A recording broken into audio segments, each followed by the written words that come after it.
సంవత్సరాల తరబడి ఎన్ని మందులు వాడినా మీ మోకాల నొప్పులు తగ్గట్లేదా? ప్రాణ పెయిన్ క్లినిక్ లో అత్యాధునిక చికిత్స. ఏజికర్ హాస్పిటల్ అండ్ కాలేజ్ లో ఉన్నాం మనం కోల్కతాలో. సో ఇక్కడ ఎక్స్క్లూజివ్ గా ఏమేమి ముచ్చట్లు జరుగుతున్నాయి అన్ని విషయాల్ని కూడా నేను మీకు మన సుమన్ టీవీలో ఎక్స్క్లూజివ్ గా అందించడం జరుగుతుంది. సో ఇక్కడ ఏంది అని అంటే బేసిక్ గా ఈ కాలేజ్ చూడడానికి చాలా పెద్ద ఉంది. నిన్న నేను మాట్లాడుతూ బయట నుంచి చూసినప్పుడు గాంధీ హాస్పిటల్ లాంటి ఒక కాలేజ్ అని చెప్పేసి చెప్పడం జరిగింది. కానీ నిజానికి చెప్పాలంటే దానికన్నా చాలా పెద్దది ఇది. ఎందుకంటే ఈ రోజు మొత్తం లోపలంతా ఎక్స్ప్లోర్ చేసినప్పుడు నాకు అనిపించింది ఏంది అని అంటే ఒక ఇన్ఫర్మేషన్ తీసుకుందాం అని చెప్పేసి. సో కొందరి దగ్గర నుంచి ఇన్ఫర్మేషన్ తీసుకుంటే నాకు తెలిసింది ఏంది అని అంటే దగ్గర 15 నుంచి 18 వరకు బ్లాక్స్ ఉన్నాయి. అన్ని డిపార్ట్మెంట్స్ ఉన్నాయి. ఇలా కాలేజ్ అండ్ హాస్పిటల్ రెండు ఉండడం వల్ల ఇక్కడికి ప్రతిరోజు 3000 మంది ఇన్ పేషెంట్, అవుట్ పేషెంట్ వస్తూ ఉంటారు, పోతుంటారు. కన్సల్టెన్సీ, అడ్మిట్లు, డిశ్చార్జ్లు ఇవన్నీ కూడా జరుగుతూ ఉంటాయి అనమాట. సో ఇంతమంది రెగ్యులర్ గా తిరిగి ఒక కాలేజ్ ఇది, కాలేజ్ అండ్ హాస్పిటల్ ఇది. అండ్ ఇలాంటి ఒక హాస్పిటల్లో అభయ పని చేస్తుండే. అయితే దీంట్లో ఏంది అని అంటే చాలా పాత బిల్డింగ్స్ ఇవన్నీ కూడా చాలా అంటే దాదాపుగా 100 సంవత్సరాలు దాటిపోయింది ఈ కాలేజ్ కి, ఈ హాస్పిటల్ కి. సో 100 సంవత్సరాలకు పైగా చరిత్ర కలిగిన ఈ యొక్క హాస్పిటల్ ఏదైతే ఉందో చాలా పాత ఉంది. నా వెనకాల మీరు చూస్తే ప్రతి బిల్డింగ్ కూడా ఇందులో admission blocks, principal block, colleges లో కూడా nursing, MBBS, physiotherapy, lab technicians అన్ని ప్రతి ఒక్క కోర్సు, బీడిఎస్ ఇవన్నీ కూడా ఇందులో ఉన్నాయి అనమాట. వీటన్నిటితో పాటు మళ్ళీ హాస్పిటల్కి వచ్చేసరికి gynaec department, cardio department, gastroenterology, తర్వాత ఫిజియోథెరపీకి, బీడిఎస్ కి అన్ని ప్రతి దానికి కూడా సెపరేట్ బ్లాక్స్ ఉన్నాయి. సో ఈ విధంగా ప్రతిరోజు రాను పోను జనాలు తిరిగేది ఆల్మోస్ట్ ఒక 4000 వరకు జనాలు లోపలికి బయటికి రెగ్యులర్ గా తిరుగుతూనే ఉంటారన్నమాట కంటిన్యూస్ గా. ఇలాంటి ఒక హాస్పిటల్ కేవలం రాత్రి కాగానే కొంచెం జనాలు తగ్గుతారు కాబట్టి అలాంటి ఒక సంఘటన, ఒక భయానకమైన సంఘటన ఆ రాత్రిపూట జరిగే అవకాశం ఉండే. లేకపోతే అసలు ఇంపాసిబుల్ ఇలాంటి ఒక బిజీ హాస్పిటల్ అండ్ కాలేజ్ లా ఒక నిర్మానుషమైన ప్లేస్ అనేది ఉండడమే కష్టము. బట్ చాలా పెద్ద ఉంది కాబట్టి ఏదైతే సెమినార్ హాల్లో ఈ సంఘటన జరిగిందో ఆ సెమినార్ హాల్ కూడా ఒక సైడ్ ఆఫ్ బ్లాక్ లా ఒక కార్నర్ ఉండినంట. అల్లా అభయ అరిసినా కూడా బయటికి వినిపించే అవకాశం లేని ఒక ఐసోలేటెడ్ రూమ్ అది. సో అలాంటి ఐసోలేటెడ్ రూమ్ లో ఘటన జరిగింది. సో అక్కడ నుంచి సౌండ్ రావడం ఇంపాసిబుల్. సో ఇక్కడ బాగా తెలుసుకోవాల్సిన విషయం ఏంది అండ్ నేను కనుక్కున్న విషయం ఏంది అని అంటే ఇది సంజయ్ రాయ్ కి అక్కడ ఆ అమ్మాయి పడుకొని ఉంది అంటే కొంచెం సేపు రెస్ట్ తీసుకుందాం అని చెప్పేసి వాళ్ళ ఫ్రెండ్స్ తో కలిసి డిన్నర్ చేసిన తర్వాత కొంతసేపు నిద్రపోతున్న సమయంలో ఆమె పైన ఈ అఘాయిత్యం చేయడం జరిగింది. ఈ అఘాయిత్యం జరగడానికన్నా ఒక హాఫ్ అన్ అవర్ ముందే అభయ అక్కడ పడుకొని ఉంది అన్న ఇన్ఫర్మేషన్ ఫోన్ కాల్ ద్వారా సంజయ్ రాయ్ కి వెళ్ళింది. ఆ ఫోన్ కాల్ చేసింది ఎవరు అనేది ఒక పెద్ద ప్రశ్న. సిబిఐ దానిపైన కూడా విచారణ చేస్తుంది.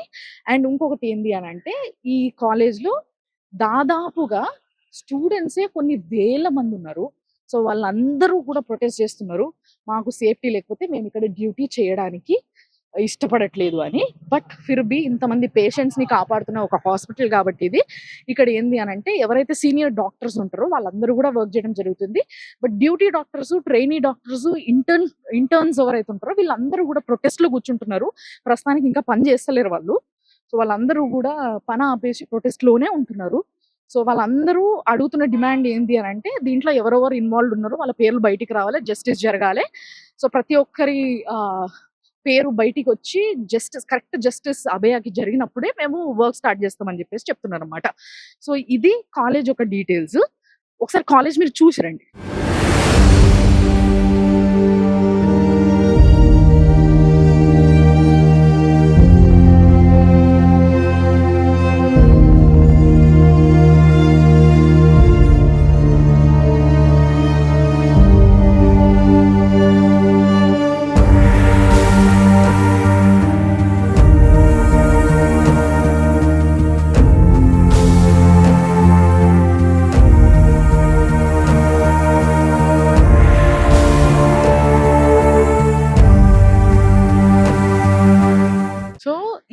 ఒక రౌండ్ కొట్టి చూస్తే ఈ కాలేజ్ లో దాదాపుగా ఒక 4 నుంచి 5 క్యాంటీన్స్ ఉన్నాయి రౌండ్ గా. ఒక ఎవ్రీ హాఫ్ కిలోమీటర్స్ లేకపోతే ఎవ్రీ 800 మీటర్స్ కి ఒక క్యాంటీన్ ఉంది ఇట్లా చిన్నగా. అండ్ నా వెనకాల చాలా మంది జనాల్ని చూస్తున్నారు కదా, ఎక్కడెక్కడ నుంచో ఊర్ల నుంచి వచ్చి ఇక్కడ ట్రీట్మెంట్ చేయించుకోవడం జరుగుతుంది. సో వాళ్ళందరికీ కూడా అకామిడేషన్ దొరకడం కష్టం. చాలా మంది పేదోళ్ళు ఉంటారు. సో బయట వాళ్ళు అకామిడేట్ చేసుకోలేరు హోటల్స్ లో. సో వాళ్ళందరూ కూడా ఇట్లా వెనకాల పడిగాపులు కాస్తున్నారు పేషెంట్స్ కోసము. సో ఇట్లా ఎప్పుడు నిత్యం బిజీగా జనాలు తిరుగుతూ ఏదో ఒక పని పైన అండ్ కాలేజ్ పని పైన ఎప్పుడు బిజీగా ఉంటది అనమాట. ఎప్పుడు కూడా కామ్ ఉండనే ఉండదు ఈ కాలేజ్. చాలా బిజీగా వర్కింగ్ కాలేజ్ ఇది, కాలేజ్ అండ్ హాస్పిటల్. సో ప్రతి డిపార్ట్మెంట్ మీరు చూసినట్టయితే అంటే ఎవ్రీ డిపార్ట్మెంట్ కి సెపరేట్ బిల్డింగ్ ఉందన్నమాట. కేవలం ఇందాక నేను ఒక దగ్గర నుంచి స్టార్ట్ చేసిన దగ్గర ప్రిన్సిపల్ కి 6 అంతస్తుల బిల్డింగ్ ఉంది. 6 నుంచి 7 అంతస్తుల బిల్డింగ్ కేవలం ప్రిన్సిపల్ అడ్మిషన్ ఈ బ్లాక్ మాత్రమే చాలా పెద్ద ఉంది. అక్కడ నుంచి బిల్డింగ్ ఒక పెద్ద బ్లాక్ అండ్ గైనిక్ ఒక పెద్ద బ్లాక్. ఇట్లా ప్రతి సెక్షన్ కి ఒక పెద్ద పెద్ద బ్లాక్స్, ప్రతిదీ కూడా 5 ఫ్లోర్స్ అబౌవ్ 5 ఫ్లోర్స్ ఉన్న బిల్డింగ్స్ ఉన్నాయి ఇక్కడ.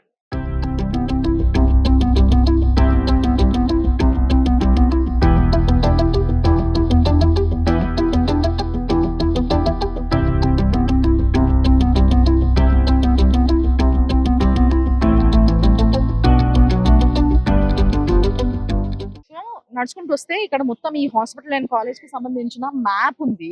మొత్తం రూట్ మ్యాప్ అంతా కూడా ఇక్కడ ఉంది. అది అందాజకి చూస్తేనే ఈజీగా ఒక 5 ఎకరాల ల్యాండ్ కన్నా కొంచెం ఎక్కువనే ఉన్నట్టు కనిపిస్తుంది అందాజకి. సో మెయిన్ రోడ్ నుంచి లోపలికి ఎంటర్ అవ్వంగానే ఏదైతే డాక్టర్ బిసి రాయ్ బ్లాక్ అని ఉందో అది క్యాజువల్ బ్లాక్ తో పాటు అక్కడనే ఎమర్జెన్సీ ఎంట్రన్స్ కూడా ఉందన్నమాట. సో ఆ బిల్డింగ్ లోనే అంటే ఎంట్రన్స్ లోనే ఏదైతే ఎమర్జెన్సీ బ్లాక్ చాలా బిజీ ఉంటది, అలాంటి బ్లాక్ లోనే అఘాయిత్యం జరిగింది ఒక రాత్రి వేళ ఒక సెమినార్ హాల్లో. సో ఈ మ్యాప్ ఏదైతే ఉందో ఈ మ్యాప్ లా చూసినట్టయితే వాళ్ళు నంబర్స్ కోడ్ చేసి పెట్టారు. దాదాపుగా 32 బ్లాక్స్ ఉన్నాయి. అంటే ఒక్కొక్క బిల్డింగ్ లో 2 బ్లాక్స్ ఉన్నాయి. మొత్తం మీద 15 బిల్డింగ్స్ లో 32 బ్లాక్స్ సెగ్రిగేట్ చేయడం జరిగింది. ఏ డిపార్ట్మెంట్ ఆ డిపార్ట్మెంట్. ఇన్ని departments law you don't believe, ఇన్ని డిపార్ట్మెంట్స్ లా నిన్న నైట్ నేను చూసినప్పుడు పోలీసు వాళ్ళందరూ షిఫ్ట్లు మారుతున్నప్పుడు దాదాపుగా 250 మంది పోలీసులు ఇక్కడ బందోబస్తుగా వస్తున్నారు. ఎస్, మొత్తం అంతటా కూడా లోపలంతా ఉన్న వాళ్ళు ఎవరైతే బందోబస్తుకి వచ్చిన పోలీసులు ఉన్నారో, పోలీసులు, మిలిటరీ వాళ్ళు, డిజాస్టర్ మేనేజ్మెంట్ వాళ్ళు, వీళ్ళందరూ ఉంటారు కదా జనరల్ గా. సో ఈ గ్రూప్ అంతా కలిపి ఒక 250 మంది కేవలం ఈ చుట్టుపక్కల, ఇప్పుడు నేను నిలబడ్డ ఈ చుట్టుపక్కల ఈ 5 ఎకరాల విస్తీర్ణంలోనే ఉన్నారు. ఏషియాలోనే మొట్టమొదటి పెద్ద కాలేజ్ ఏజీకర్ మెడికల్ కాలేజ్ అండ్ హాస్పిటల్ ఇది.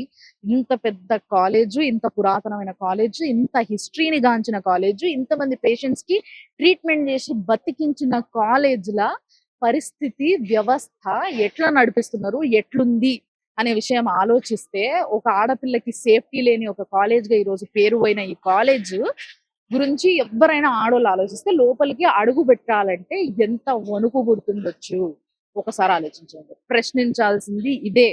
ఈ ప్రశ్నే చాలా గట్టిగా అందరు లేవనెత్తాలి. రేపటి రోజు భారతదేశంలో ఇలాంటి ఎటువంటి సంఘటనలు ఏ మూలకి కూడా జరగొద్దు అని అంటే ఎంతో బందోబస్తుగా మన గవర్నమెంట్లు పనిచేయాలి.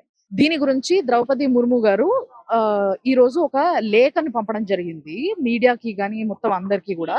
ఏమనంటే ఎనఫ్ ఇస్ ఎనఫ్ అని. అంటే ఇప్పుడు వరకు భరించింది చాలు, పడ్డం ఇట్స్ మోర్ దెన్ ఎనఫ్. ఇప్పటి నుంచి వెళ్ళి చట్టాలు టైట్ చేయాలి, ఇలాంటి అరాచకాలు జరగకుండా చూడాలి అని చెప్పి పంపినరు. మరి ఎంతవరకు ఇది కార్యాచరణలో పెడతారు, ఎలాంటి చట్టాలని తీసుకొస్తారు విమెన్ సేఫ్టీ కోసం అనేది మాత్రం ఇంకా వేచి చూడాల్సిన విషయంగానే ఉంది. సో ఇలాంటి ఇంకా ఎన్నో అప్డేట్స్ నేను ఇస్తూనే ఉంటా సుమన్ టీవీలో. ఎక్స్క్లూజివ్ గా కోల్కతా నుంచి ఏజికర్, నేను మీ రామ్లమన్. చూస్తూనే ఉంటాను సుమన్ టీవీలో. మీ పర్సనల్ అండ్ బిజినెస్ ప్రమోషన్స్ కోసం కింది నెంబర్ కి కాంటాక్ట్ చేయండి.